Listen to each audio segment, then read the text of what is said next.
വിശുദ്ധ യോഹന്നാൻ അറിയിച്ച സുവിശേഷം 4-ാം അധ്യായം 46 മുതൽ 54 വരെയുള്ള തിരുവചന ഭാഗം. രാജസേവകന്റെ പുത്രനെ സുഖപ്പെടുത്തുന്നതാണ് വചനഭാഗം.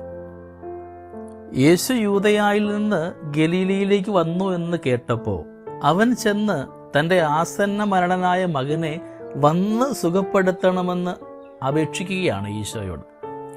49-ാം വചനം പ്രത്യേകം പറയുന്നുണ്ട്, അപ്പോൾ ആ രാജസേവകൻ അവനോട് അപേക്ഷിച്ചു, കർത്താവേ, എൻ്റെ മകൻ മരിക്കും മുമ്പ് വരേണമേ.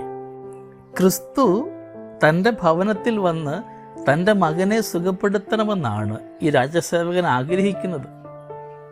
പക്ഷേ യേശു അവൻ്റെ ഭവനത്തിലേക്ക് പോകാതെ തന്നെ രാജസേവകൻ്റെ മകനെ സുഖപ്പെടുത്തുകയാണ്. പ്രിയമുള്ളവരെ, നമ്മളും ചിലപ്പോഴൊക്കെ ഇപ്രകാരം തന്നെയല്ലേ? നമ്മുടെ വ്യത്യസ്തമായ ആവശ്യങ്ങളും ആവലാതികളും ക്രിസ്തുവിനോട് പറയുക മാത്രമല്ല, എങ്ങനെയാണ് ക്രിസ്തു അതിന് പരിഹാരം കാണേണ്ടത് എന്നുകൂടെ നമ്മൾ തീരുമാനിക്കുന്നുണ്ട്. നമ്മുടെയൊക്കെ ജീവിതത്തിൻ്റെ വ്യത്യസ്തമായ അവസ്ഥകളിന്മേൽ, നമ്മുടെ പ്രാർത്ഥനകളിന്മേൽ ഇറങ്ങി വരുവാനും അതിന് മാറ്റം വരുത്തുവാനും ക്രിസ്തുവിന് കഴിയും. പക്ഷേ എപ്പോൾ, എങ്ങനെ, എവിടെ എന്നത് അവിടുത്തെ ഇഷ്ടമാണ്. നമുക്ക് ചെയ്യേണ്ടത് ക്രിസ്തുവിൻ്റെ ഇടപെടലിനായിട്ട് ആത്മാർത്ഥമായിട്ട് പ്രാർത്ഥനയോടെ കാത്തിരിക്കുക എന്നത് മാത്രമാണ്. നമ്മുടെ കടമ എന്നുള്ളത് ക്രിസ്തുവിൻ്റെ ഇടപെടലിനായിട്ട് കാത്തിരിക്കുക എന്നതാണ്.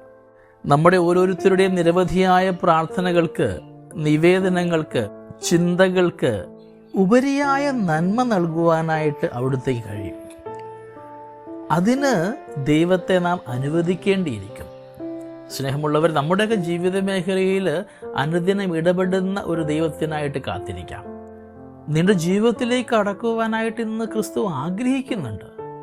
ഹൃദയവാതിലുകൾ അവന് വേണ്ടി തുറന്നിട്ട് കൊടുത്തുകൊണ്ട്, എൻ്റെ ജീവിതത്തിലേക്ക് എഴുന്നള്ളി വരണമേ, എനിക്ക് വേണ്ടിയുള്ള നന്മ തുറന്ന് കാട്ടണമേ എന്ന് നമുക്കിന്ന് പ്രാർത്ഥിക്കാം. ദൈവം നമ്മളെല്ലാവരെയും സമൃദ്ധമായിട്ട് അനുഗ്രഹിക്കട്ടെ. നമ്മുടെ കർത്താവ് ഈശോ മിശിഹായുടെ കൃപയും പിതാവായ ദൈവത്തിൻ്റെ സ്നേഹവും പരിശുദ്ധാത്മാവിൻ്റെ സഹവാസവും നമ്മളെല്ലാവരോടും കൂടെ ഉണ്ടായിരിക്കട്ടെ, ഇപ്പോഴും എപ്പോഴും എന്നേക്കും. ആമേൻ.